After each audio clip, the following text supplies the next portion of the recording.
Assalamualaikum warahmatullahi wabarakatuh. Perkenalkan, nama saya Nabila Nur Afifah Mutakin dari kelas manajemen E dengan nomor induk mahasiswa 2102010171. Di sini saya bersama kedua teman saya, Raihan Putra Gumilang dan Nur Fauzan Alima, akan mempresentasikan tentang teori pertumbuhan ekonomi.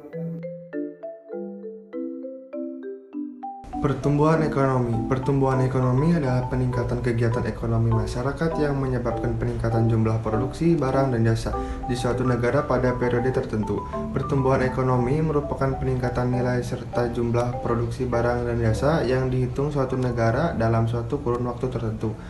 Berdasarkan kepada beberapa indikator, misalnya saja naiknya pendapatan nasional, pendapatan per kapita, jumlah tenaga kerja yang lebih besar dari jumlah pengangguran, serta berkurangnya tingkat kemiskinan. Pertumbuhan ekonomi juga dapat diartikan sebagai proses perubahan yang secara berkesinambungan menuju kondisi yang lebih baik dalam perekonomian suatu negara. Ekonomi suatu negara sendiri dapat dikatakan pertumbuhan jika kegiatan ekonomi masyarakatnya berdampak langsung kepada kenaikan produksi barang dan jasanya. Selanjutnya ada teori pertumbuhan ekonomi. Yang pertama adalah teori neoklasik. Teori ini dikenal juga sebagai model pertumbuhan ekonomi Solow Swan sebab mulanya diperkenalkan Adam Smith, kemudian dikemukakan kembali oleh Robert Solow dan T.W. Swan. Teori ini menyatakan terdapat 3 faktor utama yang mempengaruhi pertumbuhan ekonomi, diantaranya modal, tenaga kerja, dan perkembangan teknologi. Teori ini juga meyakinkan bahwa peningkatan jumlah tenaga kerja dapat meningkatkan pendapatan per kapita. Namun tanpa adanya teknologi modern ini yang berkembang, peningkatan tersebut tidak akan memberikan dampak positif terhadap pertumbuhan ekonomi secara nasional. Teori klasik telah berkembang mulai dari abad ke-18. Pencetusnya adalah tokoh terkemuka bernama Adam Smith yang menyatakan bahwa perekonomian penduduk dalam suatu negara akan meraih titik tertingginya saat menggunakan sistem liberal yang terdiri dari 2 unsur utama, yaitu pertumbuhan penduduk dan outputnya. Konsep ini kemudian disanggah oleh David Ricardo yang menyatakan bahwa pertumbuhan penduduk tidak memberikan pengaruh positif terhadap pertumbuhan ekonomi nasional. Sebaliknya, hanya akan membuat tenaga kerja produktif bertambah sehingga berdampak pula pada turunnya upah pekerja. Teori ekonomi klasik lahir sebagai tonggak pertama dalam pemikiran ilmu ekonomi yang digunakan sebagai suatu disiplin ilmu. Teori tersebut muncul karena adanya kelemahan dan kekurangan dari teori ekonomi sebelumnya. Selanjutnya, teori historis. Teori ini dikembangkan oleh sejumlah ahli ekonomi, diantaranya Carrie Buster, Walter Sombart, dan Friedrich List dengan pandangannya yang berbeda-beda, namun sama-sama berpusat pada kegiatan ekonomi masyarakat. Menurut Carrie, berhubungan antara produsen dan konsumen mempengaruhi pertumbuhan ekonomi nasional. Hubungan ini sendiri terjadi dalam kota, kemasyarakatan, tingkatan rumah tangga, tertutup hingga dunia. Sementara Werner Sombart mengelompokkan peran masyarakat dalam pertumbuhan ekonomi dari tahapan perekonomian tertutup, tahapan pertumbuhan industri, hingga tahapan kapitalis. Faktor-faktor yang mempengaruhi pertumbuhan ekonomi.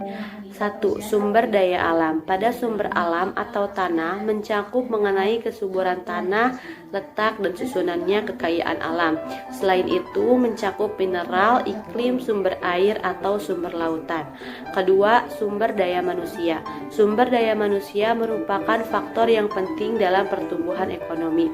Pertumbuhan ekonomi tidak semata-mata tergantung pada jumlah SDM saja, tapi lebih menekankan kepada efisiensi mereka untuk mendorong agar SDM dapat bekerja secara efisien dan maksimal. 3. Akumulasi modal. Modal berarti kesediaan faktor produksi yang secara fisik dapat direproduksi. Apabila stok modal naik dalam waktu tertentu, maka disebut akumulasi modal atau pembentukan modal. 4. Tenaga manajerial dan organisasi produksi. Organisasi produksi merupakan bagian penting dalam proses pertumbuhan ekonomi. Organisasi berkaitan dengan penggunaan faktor produksi dalam berbagai kegiatan perekonomian. Organisasi produksi dilaksanakan dan diatur oleh tenaga manajerial dalam berbagai kegiatan sehari-hari. Yang kelima, teknologi. Perubahan teknologi dianggap faktor paling penting di dalam proses pertumbuhan ekonomi. Perubahan dan kemajuan teknologi berkaitan dengan perubahan di dalam metode produksi sebagai hasil pembaharuan atau teknik penelitian baru. Pada perubahan teknologi menaikkan produktivitas buruh, modal, dan faktor produksi lainnya. Yang keenam, pembagian kinerja dan perluasan skala produksi. Pada bagian tersebut, spesialisasi dan pembagian kerja menimbulkan peningkatan produktivitas. Kedua hal tersebut dapat membawa perubahan ke arah usaha produksi skala besar. Metode pengukuran pertumbuhan ekonomi.